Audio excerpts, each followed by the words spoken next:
The Russians justified this second incursion by saying that they had to go back, even though they'd given Chechnya some autonomy, because there were Islamic guerrillas that were making incursions into a neighboring republic, Dagestan, bombing buildings in Moscow. You talked to a lot of these rebel commanders. What's your sense of what's driving them? Well, a lot of them don't really know what to do next. They don't really have a long-term strategy, and they are divided. But what is uniting them is the fact that they really want to kick out the Russians from their country, from Chechnya. Well, it doesn't mean that Chechnya will gain its independence the way they would like it to be, but that's what they want for now. But do you get the sense that it's a religious war for them, or is it a war of sort of national independence or liberation? It's absolutely not a religious war. And again, that's easy for Moscow and for the Kremlin to pretend that it is, and to sort of wanting to defend the outside world of the Islamic threat coming from Chechnya. Well, that's not what I saw in Chechnya after 6 months, more than 6 months spent with this republic.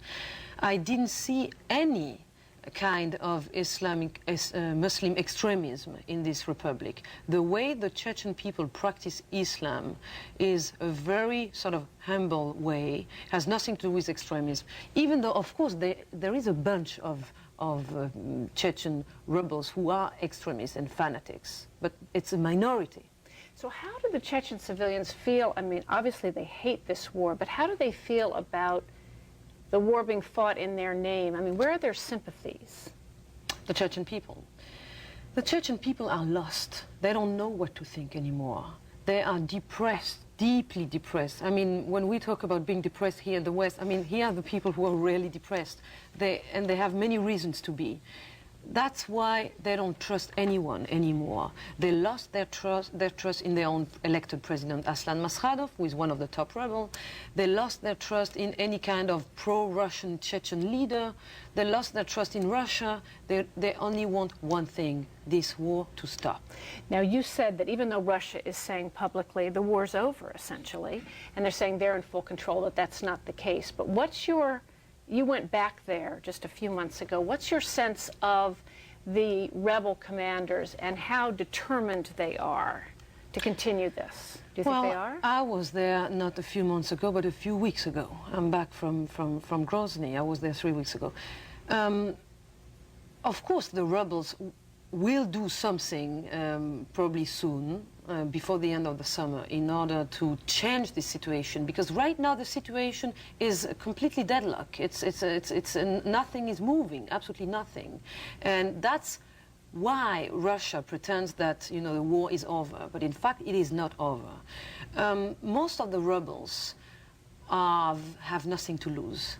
They already have lost everything, and that's what makes them dangerous, of course.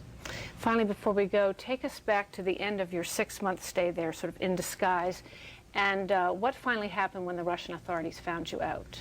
Well, they deported me back to Moscow. Basically, they were so amazed to find me that the FSB, the former KGB, the Russian Secret Service officer who found me, he was my age, in his early 30s, and he could just not believe it. And he was, of course, he was not pleased to see me, and he would not believe it, first of all. They accused me of being a spy. And then, you know, they just said, well, go back to Moscow, and we don't want you anymore here. But since then, I returned there. All right, well, Anne Nivat, thanks so much, and good luck with your book. Thank you very much.